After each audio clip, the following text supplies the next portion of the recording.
These days, like most of us, he's married with a family, and things have changed for him. And he's also undergone a bit of a personal transformation that he's going to talk to you about. But the topic du jour is definitely about resentment, something we haven't covered enough on this show.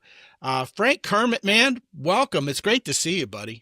It's so great to be here. You and I haven't had a chance to sit down and talk in years. You were one Yes. of the first people, one of the first podcasts that I was on when I ventured into the world of becoming a dating coach. And here now, almost 20 years later, you're one of the first people who interviews me as I'm slowly getting back into it after taking a hiatus and focusing on my health. Yeah, man, there's a lot to talk about here. Let's go ahead and talk about the journey you've been on for the last several years. You know, you and I are both guys who aren't just naturally skinny dudes who can inhale food and a bunch of burgers and fries and still say flaquito. We can't do that. You and I both have it in our genetics that it's a constant battle. So I don't know if a lot of the guys who know you from dating advice know exactly what happened over the course of the last several years. So just bring us up to speed on that because I think it's a fascinating story, Frank. All right. Well, one of the things that distinguished me as a dating coach is that I was always a much bigger guy. And I still went out of my way to connect with women. I still had a very active social life and active sex life. I just made do with what I had, and wherever I was limited, I worked around those limitations. And it was not easy. I faced a lot more rejection. I faced a lot more hardships, and I just overcame it and still managed to have a social life, eventually getting married, having a family. Over the course of the last 15, 20 years, my health got worse. I eventually ballooned to 460 pounds. Uh, That's a big dude. yeah, and it was a very unhealthy time. Um, and in 2020, I got a call from my doctor saying, Frank, you have diabetes. Now, I had been obese for so many years without getting diabetes, which that and alone was pretty remarkable. But the day came when I got that phone call. Yeah, you've got diabetes now. That was the day I said, okay, I need to conquer obesity. And that began a journey involving surgeries, therapy, a lot of my own personal development, trying to get to the source of my food addictions. One of the things I learned on this journey is that the world of dating and the world of getting healthy is a multifactorial battle. It's never Both of just them one are. thing. Okay, it's never just one thing. Oh, I'm struggling with women. It's because I'm not rich, or I'm not this and I'm not that. Those those are legitimate concerns. Okay, those are legitimate factors. But it's very rarely the one factor. There's usually multiple factors, and in order to accomplish any of these journeys, you have to battle every single factor, or at the very least, figure out how to work around those factors. And battling obesity was also something that I realized obesity is the symptom of the issue, not the actual issue, to every man who comes to me with those type of pains. And that is, if you really want to make the world a better place, go home and love your children. Go home and be a good parent. And sometimes, this is not all, okay? This is not across the board. But sometimes what I have seen in true healing is that when a man becomes a father and has his own kids, in the process of raising his kids, he breaks the repeating behavior patterns of the generational trauma in his family line. And he heals through being a better parent to his children than his parents were to him. And that is one of the ways to battle a lot of the resentment. And knowing that, well, like again, when a guy's coming to me saying, how do I get motivation for dealing with all this thing? Well, if you do have the intent at some point of wanting a family, you need to heal so that you are a better parent to your children than your parents were to you. And for some people, that is a wonderful motivation to push them to do the things that they're uncomfortable doing so that they can heal from that resentment. You know, a lot of people throw a blanket over that whole concept saying, guess what? You know what? It's genetic. You're going to be just like your parents. You didn't like your parents. You didn't like what they did to you. Forget about it because you're going to grow up and you're going to be just like them. A pox on that. It doesn't have to be that way. It doesn't have to be that way. As someone who's had to go through that process, the instinct is always there. The instinct is always to repeat the behavior pattern that you grew up with. And it takes a lot of conscious effort initially to break that pattern and to establish new patterns. It's challenging to become a really good parent when you didn't have the example of what a good parent was. And I mean, I'm grateful for the fact that I watched so much television as a kid because a lot of the sitcoms I would watch and a lot of the educational programs I would watch gave me the example that I didn't have at home. So I luckily had that example, but even so, the instinct to repeat the behavior pattern is there. It's when that instinct kicks in and we do something different in that moment. That's how we break the pattern, and that's how we find a certain level of healing from it. We have to make a choice as an individual. And anybody who grew up in that kind of environment, anybody who's been betrayed by the system or betrayed by people who were supposed to have their back, we have a choice. We can either A, be the one to break that pattern. We can say, I don't want to make anybody else feel the way that I felt. And we start adopting a way of taking care of ourselves so that we are in a position to take care of other people who at some point we will care about. Now, there's a second choice, and this is what most people may fall into if they're not actively and consciously making that decision. And that is they contain that cesspool of core hurt. And the only way that they can feel any rapport with the world around them is to cause other people to go through the same hurt that they went through. That, in the essence, is the spirit of the bully, because usually every bully has been bullied at some point, and the only way that they can feel normal and connected to the world is to bully others. So as long as everybody else is feeling the same level of misery and self-hatred that they feel a sense of balance.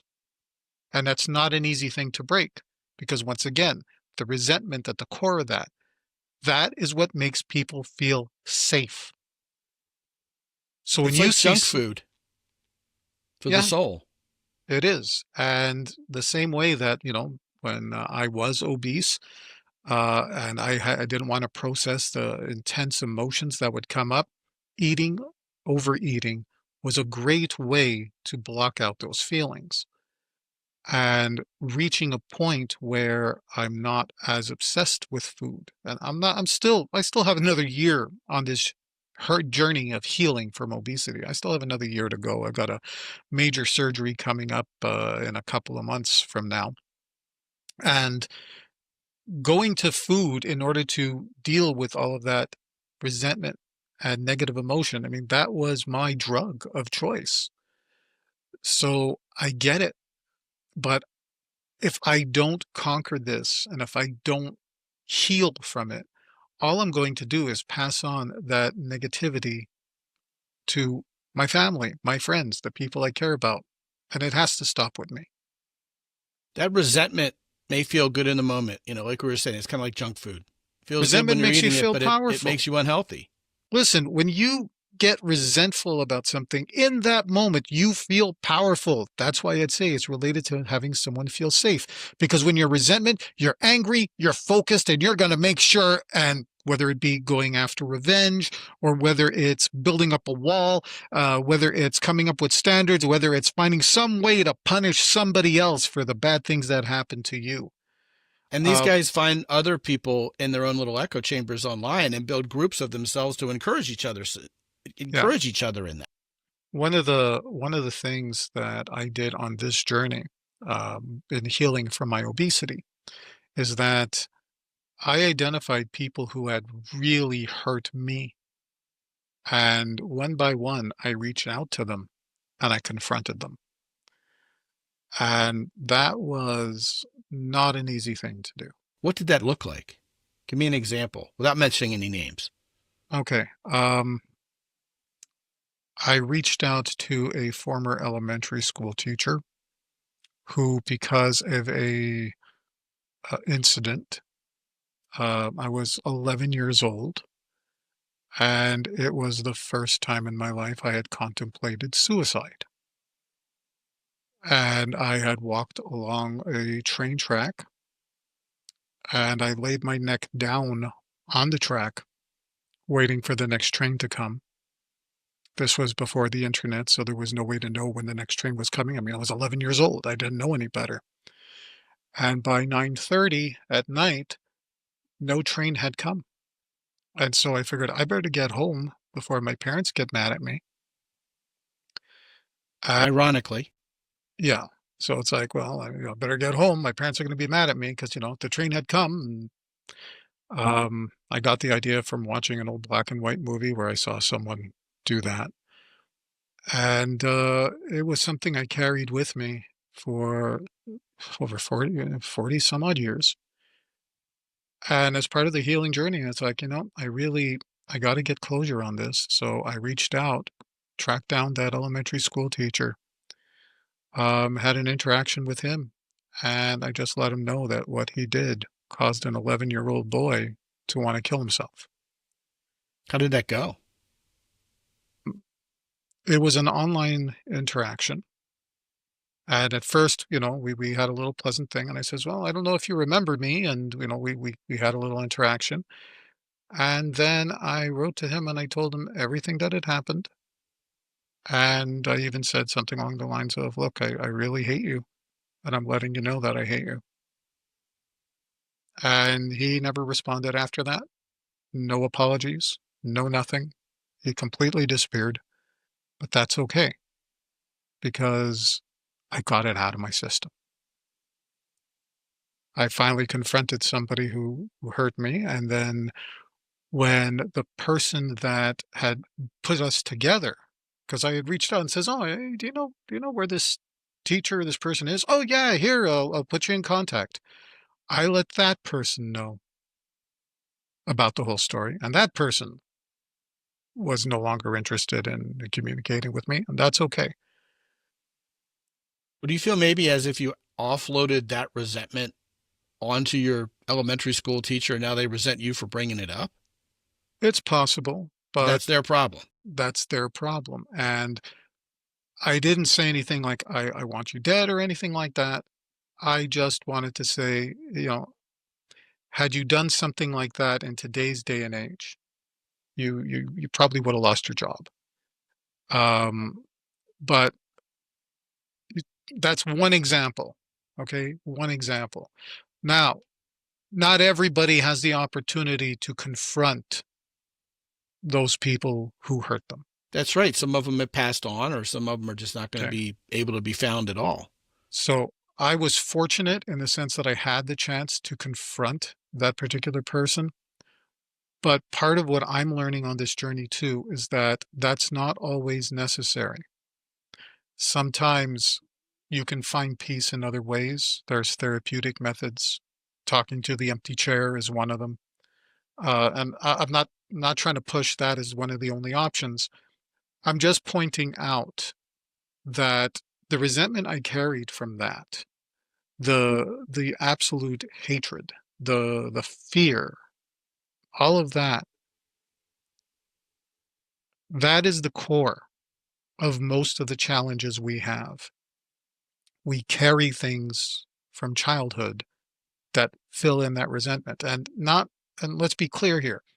You can be an adult man who has been horribly betrayed by the system, horribly betrayed by the people who you were loving and taking care of. And you're entitled to your resentment. You're not wrong for being angry. You're not wrong for being hurt.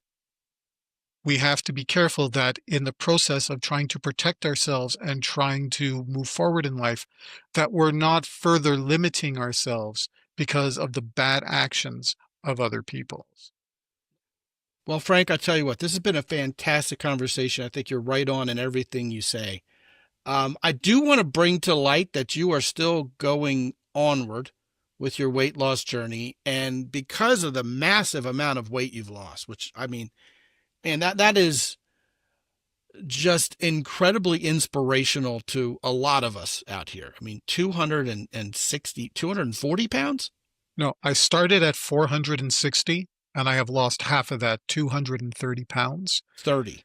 I have Amazing. I now have a lot of hanging skin, and I'm getting that surgery done sometime in the next 2 months, Yeah, maybe people have to sooner. understand when you lose that much weight, you've lost the fat, but literally your skin is an organ, and to accommodate that extra mass over the years, you've developed more skin, and that stays I even though have you've about, lost the fat. yeah, I have about 30 pounds of hanging skin that needs to be cut off. I have a surgery coming up. I did set up a GoFundMe. So, to ask anybody listening to this, if my work has inspired you in any way from the time that Scott interviewed me nearly 20 years ago, if my YouTube videos, my interviews, any of my books or whatnot, if anything has made a difference in your life, um, I'm set up a GoFundMe and Scott will have the link in the description of this podcast. If you'd like to contribute, it would be very appreciated.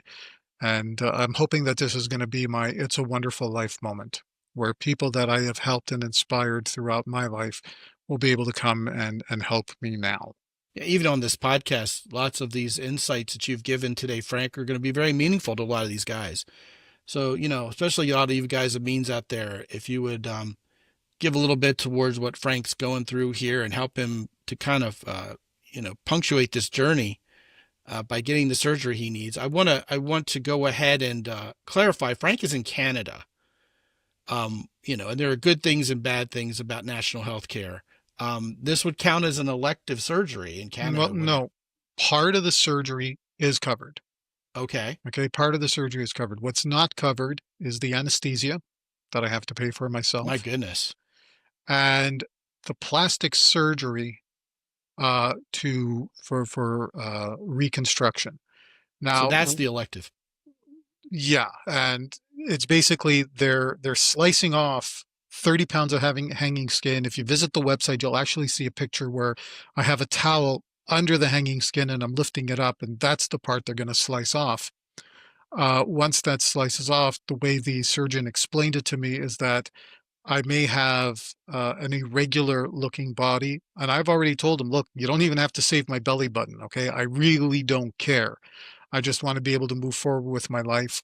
The surgeon has encouraged me to consider this. Now, if I do the surgery and it's not necessary, then they're going to do a minimal amount.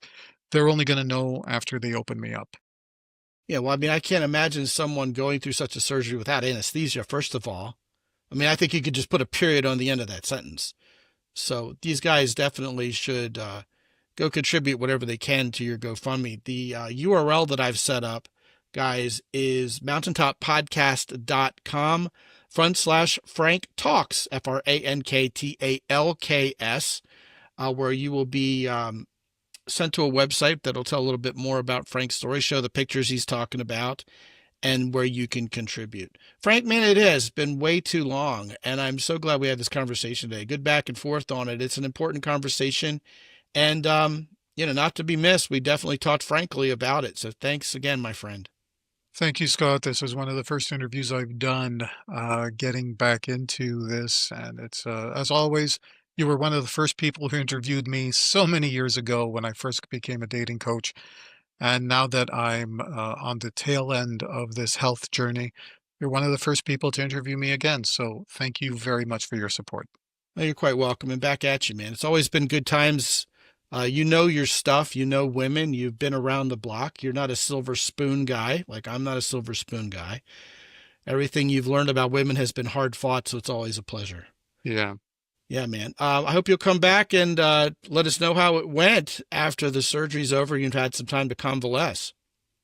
I look forward to my return here. I got a 1 in 13,000 chance of not waking up from this surgery. And 13,000. I'll take those odds.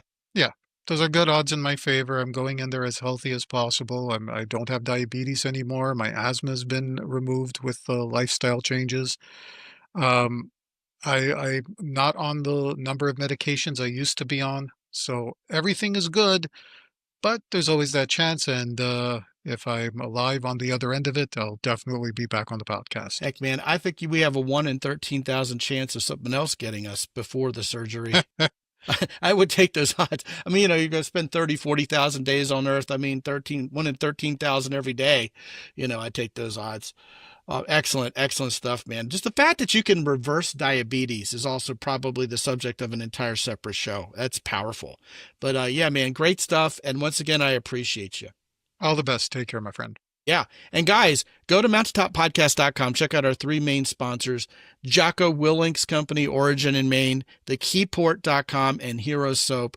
Man, I've been using the honey bourbon Hero Soap, and it just makes you smell like a man. I don't know how else to describe it. It's like this translucent caramel colored soap, and it just feels old school. You guys ought to try it. Get some of that from Hero Soap. Whether you deal with Hero Soap, the Keyport, or, of course, Jocko Willink's company, Origin in Maine, use the coupon code MOUNTAIN10 to get an extra 10% off your order. Also, guys, look, get on the phone, talk to me. I don't play a fictional character. I'm exactly who you think I'm going to be. Get on my calendar, schedule some time, 25 minutes for us to talk. Give your feedback on the show if I can help put a plan together that supercharges your effect on women and the effect women have in your life and get you the right girlfriend or wife. Hey, let's do that too.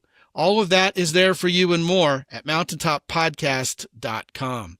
And until I talk to you again real soon, this is Scott McKay from X and Y Communications in San Antonio, Texas. Be good out there.